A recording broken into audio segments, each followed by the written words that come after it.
Thank you. It is great to be back in Buffalo, especially with an extraordinary story to tell.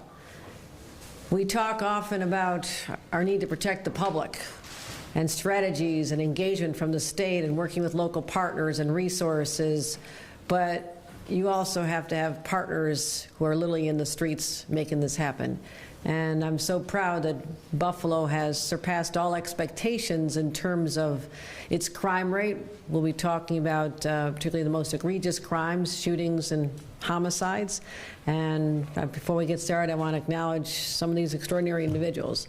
Mayor Byron Brown, I want to thank you for embracing the responsibility to protect our citizens and your hands-on approach, working so closely with all of us and continuing to request the resources from the state necessary to help you do your jobs. You're doing an incredible job. So Mayor Byron Brown, thank you, and we'll be hearing from you momentarily. It also takes a district attorney to prosecute the cases and to make sure that justice is served. And I want to thank the district attorney here in Erie County. We've worked together a long time, John Flynn, and thank you for the work that you and your team are doing as well. I also want to thank our county executive here, who has to manage different kinds of crimes and has the city within his jurisdiction, but also manages what is happening out in our many 42 towns and cities. So I want to thank the county executive, Mark Polenkaris, for his role in making sure that people sleep safer at night and the work that you're doing.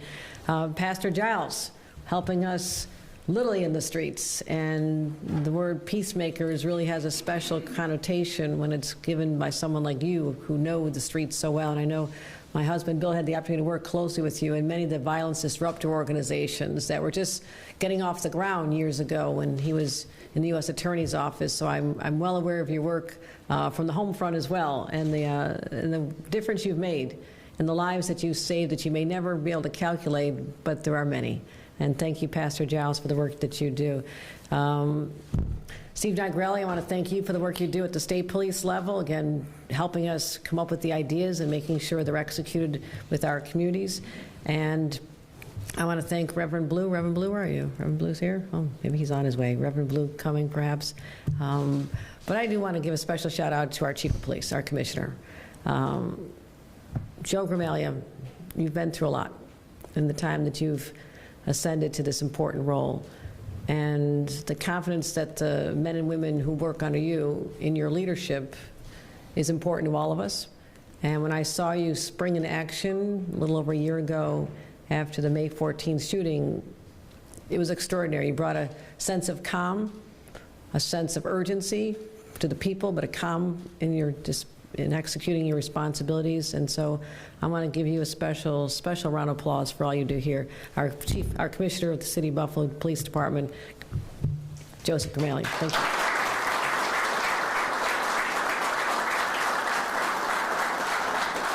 So we have made progress in reducing the most serious of crimes. And as I said when I first took office, actually less than 2 years ago, I said public safety, protecting the public, is my #1 priority. And we knew it would not be easy, especially as we were coming from the ravages of a pandemic that disrupted our entire way of life and thrust people into chaos and uncertainty. And what we saw was there were more cases of substance abuse and domestic violence and overall crimes and mental health episodes. It was just so surreal because no one could have foreseen that. We'd never had experience dealing with that, but it had a real human effect. And one of those effects that it had on society was an increase in crime, a dramatic increase in crime all across the country. This was not a New York State phenomenon. It was happening all across America, particularly in some of our larger cities. And so the COVID pandemic, the gun violence epidemic, we just lost too many New Yorkers. And I saw the experience. I felt the experience. I've been to too many funerals of people that are victims. And the anguish that pervades in a community after the violence goes away for a day is still there. People live in communities that are traumatized day after day, never knowing when the next drive-by shooting will happen, or a shooting into a crowd, or a shooting in a grocery store. There's a real trauma that affects the human psyche and affects people's ability to dysfunction in everyday life.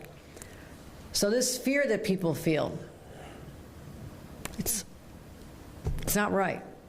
It's an injustice that people can't have the security that they're all entitled to.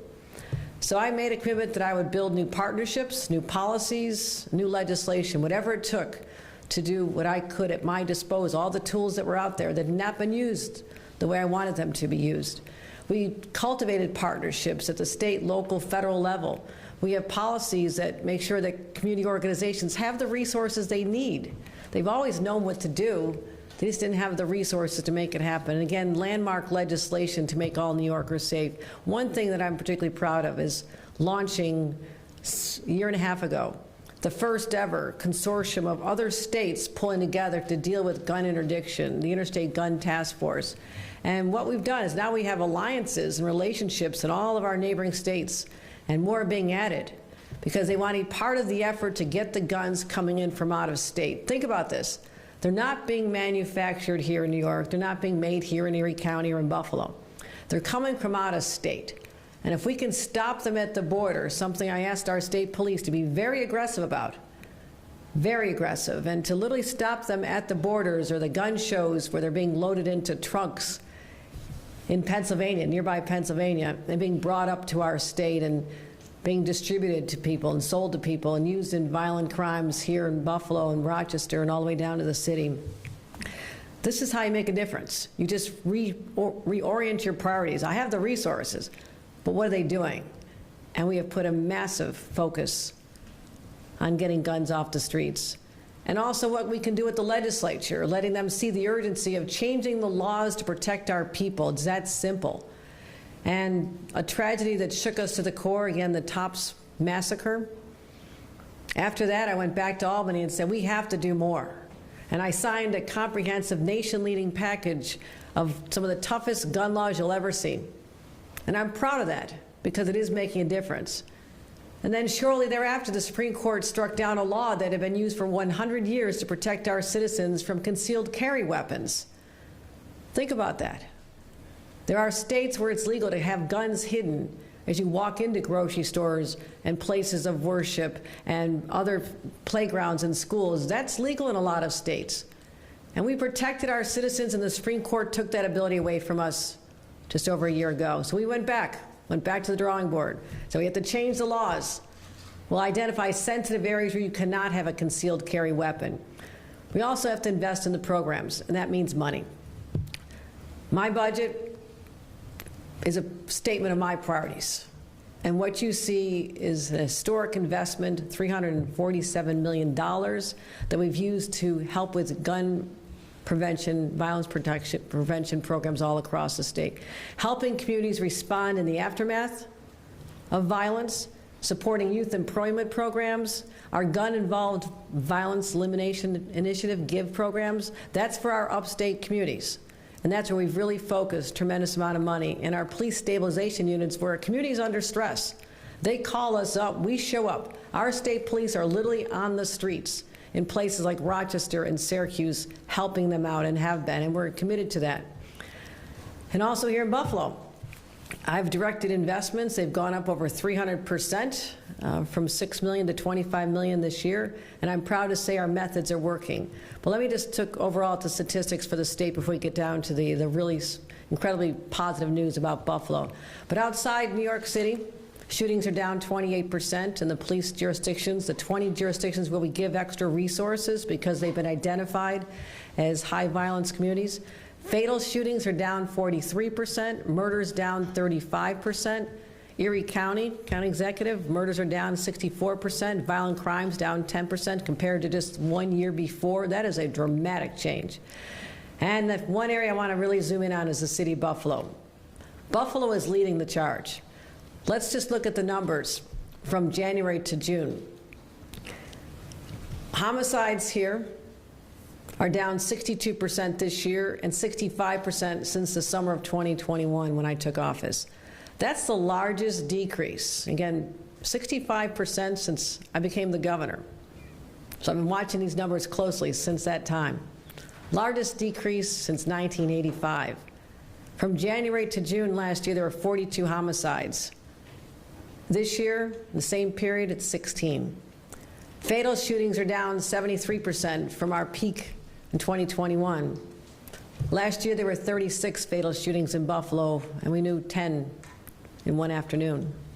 This year, there's been 11 total. First half of 2021, 184 shooting victims. Same period last year, 143. This year, it's 73. That's a 60% decrease since 2021, the peak of the pandemic. Shooting incidents are down tremendously. 153 shooting incidences in 2021 in Buffalo, 104 the next year, which we are very proud of, and then this year, 63. But it's not just the homicides and shootings, which are the most egregious crimes. Violent crimes, such as robberies, rapes, and assaults are down too. They've dropped 20% in the last 2 years, from 1,122 violent crimes in 2021 to 894 this year. To put it in perspective, this is the lowest number of violent crimes seen per month in the last 3 decades here in Buffalo. That's extraordinary. These numbers are great, the progress is undeniable, and people around the country have taken notice. This makes me really proud. A report from the Council on Criminal Justice, which is featured in many news outlets, reviewed 37 American cities and found Buffalo was one of the cities leading the way in reducing homicides. The Atlantic reviewed a study of 90 cities that highlighted Buffalo where the murder rate is dramatically declining. Again, we won't stop until these numbers are down to 0. We will not say mission accomplished. We're not done. But this is extraordinary. But there's also one thing that is increasing. While homicide, shootings, and violent crimes are decreasing, what's increasing is our gun seizures. This is an intentional effort, as I mentioned before, to get the guns off the streets, and I want to thank the Buffalo Police Department's leadership and all the officers who are working so hard to just get those weapons of destruction and death out of the hands of people on our streets. And that's what's helped make these public safety improvements possible. And I said last year, I don't want to be in the business of solving crimes. We should be in the business of preventing crimes. And that's what we're doing here. Last year, we had over 10,000 guns taken off the street. Police seized 65% more firearms than in 2019, and the numbers just keep getting better. Here in Buffalo, nearly 1,000 guns were seized last year, 956, the highest in more than a decade. We've also seen a rise in ghost guns, guns that can be purchased on the internet, and the parts manufactured at home, put it together at home, they're untraceable. So while criminals continue to design and conceal firearms, we'll continue to try to stay a step ahead of them, making it illegal to do so. We passed in 2021 legislation to make them absolutely illegal while they are legal in other states. Last year, the Buffalo Police Department seized over 76 ghost guns right here in Buffalo. State police seized 120 statewide. So we're going to double down. This is what we do. When you're doing something right, we're going to continue the strong relationships we have between the community, the organizations, the violence disruptors, our police, programs like SNUG and Project RISE, the peacemakers. And we're going to continue to use technologies at our Crime Analysis Center, because all of us have a responsibility to keep the public safe, from law enforcement officials to elected leaders, community leaders, advocates, judges, lawyers, probation, parole. It's a whole ecosystem. But the purpose is to dispense justice, but also to protect our citizens. And I want to thank everyone who's been a part of this. These numbers make me proud. All of you should be proud. But again, we're not resting on our laurels. This could change. Numbers could change. So let's celebrate this day, but also look forward and say, what are we doing right? What technologies and strategies can we embrace here, but also talk about across the state so others can see what's being done here? But holding out Buffalo as a model this day is an opportunity for us to say they're doing it right, the numbers are trending in a positive direction, and more people are alive today in Buffalo as a result of these efforts. So I want to thank everyone. I want to thank the mayor and invite him to come up and tell him that this is an amazing day to be able to look at these numbers. I was going through my 6-month reports I get briefed all the time on our crime statistics throughout the state, and I looked at the numbers for Buffalo and Erie County, and I said, we have to go to Buffalo. We have to celebrate this. This is a moment to say we are trending in the right direction, and this is incredibly positive news. Mayor Byron Brown.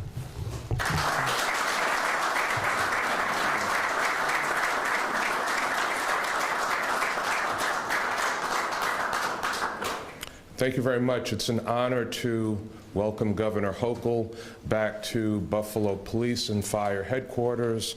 And it is a privilege to be able to thank the governor for her support of the Buffalo Police Department. The governor's right. I got a text from the governor a few weeks ago saying, I like the direction that the crime numbers are going in Buffalo. Want to come to police headquarters to talk about it. And I appreciate all of the support that our Buffalo Police Department is receiving from Governor Hochul, and I certainly appreciate the increase in funding for public safety that the governor is providing statewide and here in Buffalo. We are very pleased to see a significant reduction in violent crime in the city of Buffalo.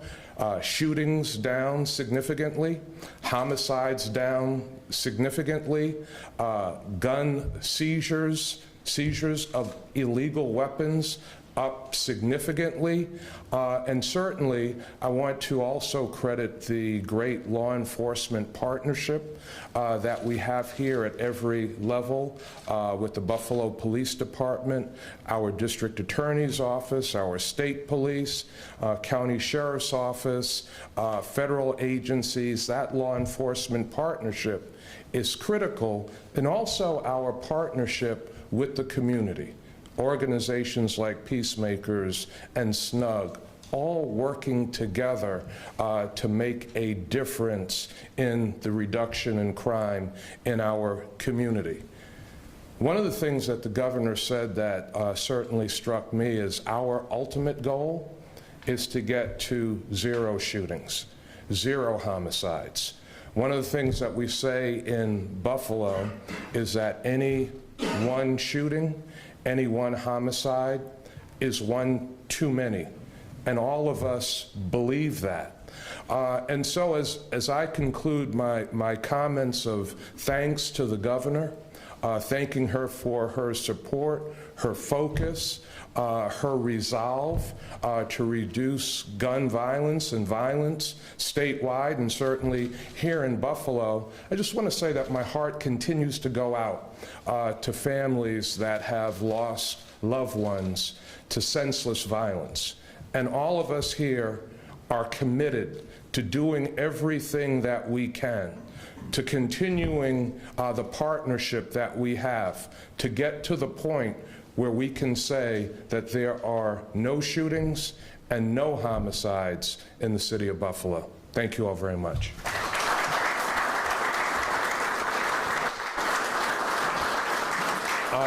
Now it is my great pleasure to introduce someone that works night and day on these issues. Our police commissioner, Commissioner Gramaglia, and his management team have put a significant plan in place that is working with the resources that we have received from the state and the great law enforcement partnership that we have in this region. It is my pleasure to introduce the Buffalo Police Commissioner, Joseph Gramaglia.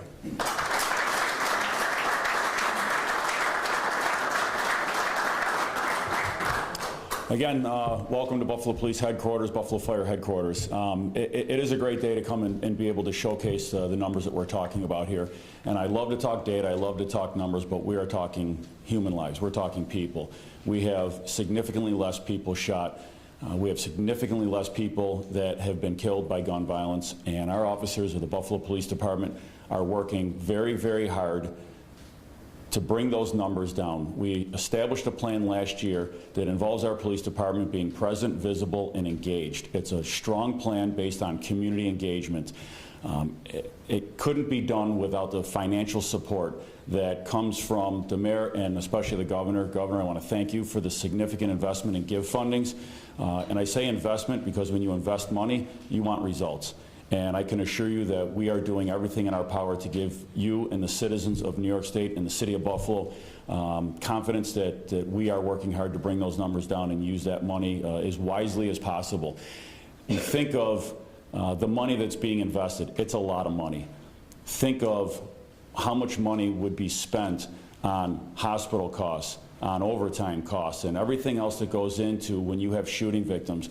We had 105 less shooting victims last year. Calculate those costs, the emotional toll on those families. We have over 70 less people shot this year than last year on top of those gains that we made.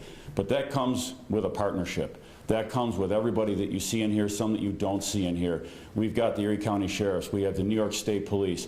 We have the Erie Crime Analysis Center. We work off of real-time data that's provided by the hardworking analysts inside the Erie Crime Analysis Center, led by Dennis J. Richards, our former chief of detectives. So again, I want to thank everybody for all the work that they're doing, but I especially want to thank the members of the Buffalo Police Department, the women and men of this police department, who are the ones that are actually out there on the front lines every day. They are exactly where we want them to be, preventing crime, preventing things from happening, and doing strong community engagement. So I applaud them. They're out there putting their lives on the line every single day for everybody in this community. I thank them. They're working hard, and I thank the governor, I thank the mayor, thank everybody up here for everything they're doing. So thank you very much.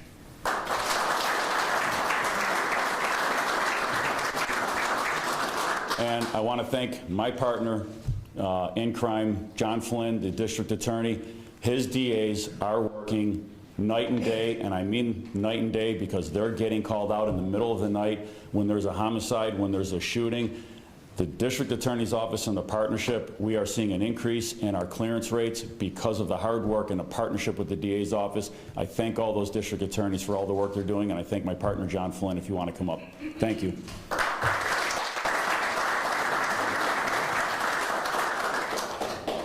Well, thank you, Commissioner. And you know, it starts obviously with the support and quite frankly the money. What the governor didn't show up here was her continued support throughout the years and going forward with other funding sources. In addition to GIVE, which has gone up millions of dollars this year for all of us in upstate New York, we got a significant increase in our aid to prosecution funding as well. That aid to prosecution money comes directly to our DA's offices. Now, county executive won't like that, but it comes right to me, Mark. That money comes right to DA's offices across the state. That money went up over $50 million this year, thanks to the governor's leadership, thanks to the governor ensuring that that got included in our state budget. On top of that, obviously we all know a number of years ago we had significant discovery legislation that impacted DA's offices across the state. We initially got a $40 million funding source from the Manhattan DA's office. Well, the governor, when she took over a couple years ago, realized that that wasn't going to be good enough, that we couldn't continue tapping into the Manhattan DA's office for money. So we got $40 million. And we got it initially as kind of a one-time shot. Well, due to the governor's leadership, that $40 million is now a permanent part of the state budget. And so that money, in addition to the GIVE money, in addition to the aid to prosecution money, is now going to come to DA's offices across the state. And Governor, we could not have done that without you ensuring that that got in the budget. And it was because of you and your leadership that that happened. And I can't thank you enough.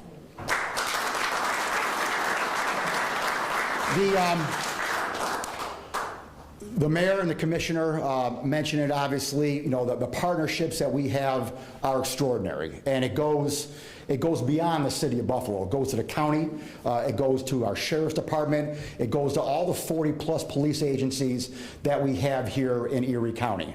All of us working together to ensure that our streets are safe. And so, Mayor, County Executive, Police Commissioner, again, I can't thank you enough.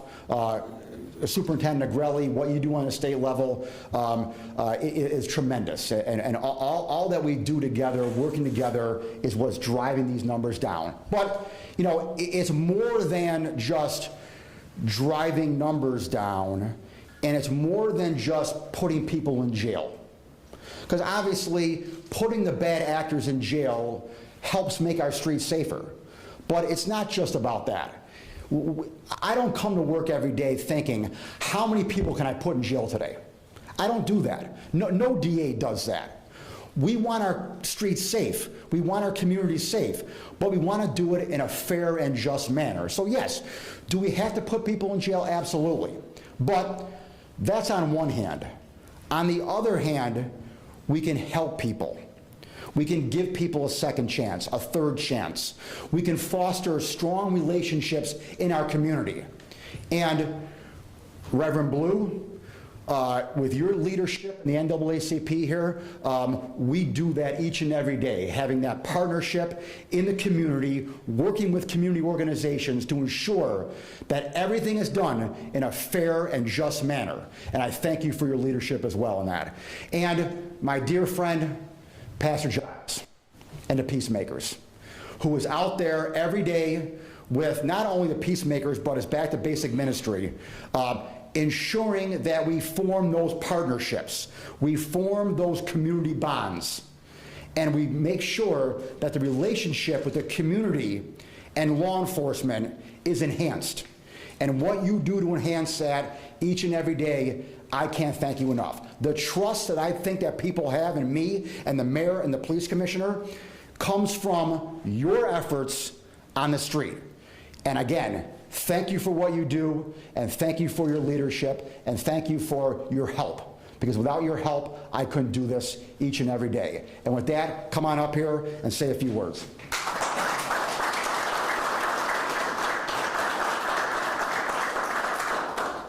I want to thank everybody for being here. This is a very, very, very important issue, certainly to my heart. And Governor, I can't thank you enough for providing resources. See, we've always had in place.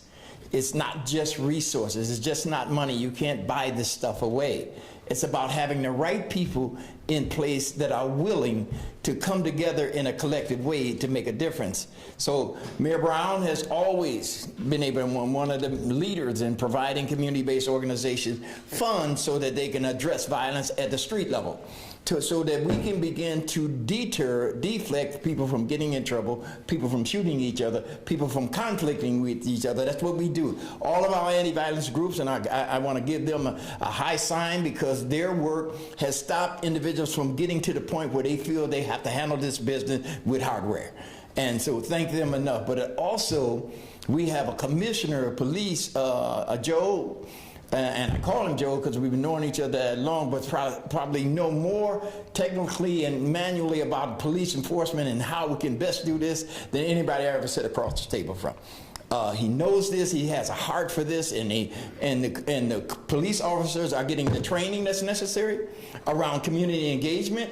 That builds relationships. All the chiefs, and I know all of them, right, are very concerned with community engagement, and once you build community confidence in what you can do, and you get community cooperation. The district attorney's office is doing something that no district attorney has done before him, and that is work directly with community-based groups, right? He's working with them to give people a second chance and kind of rolling it out with that, and more importantly, and I heard you mention this about interdiction strategies, I have been sitting at tables with massive law enforcement agencies all around at every level, deciding, listen, let's lean into this, and let's lift Buffalo up, because Buffalo is having these high crime rates, but yet we do not manufacture or distribute weapons. We do not do that, but they have come together and very intentionally addressed this problem. And so it's really about having those funds, Those resources has enabled those people with hearts, Governor. They always had a heart to do this stuff, but didn't have the necessary resources. I thank you so much, because we are showing and demonstrating, not only for the city of Buffalo and state of New York, any city and urban communities that's having this problem, you got to have the right people willing to work together and give everybody that they're working together with a sense of value. So, yes. I just want to thank everybody for coming out, all right, to support this. And Governor, we support you so much, right, and believe in you so much, because you understand the vision. God bless you.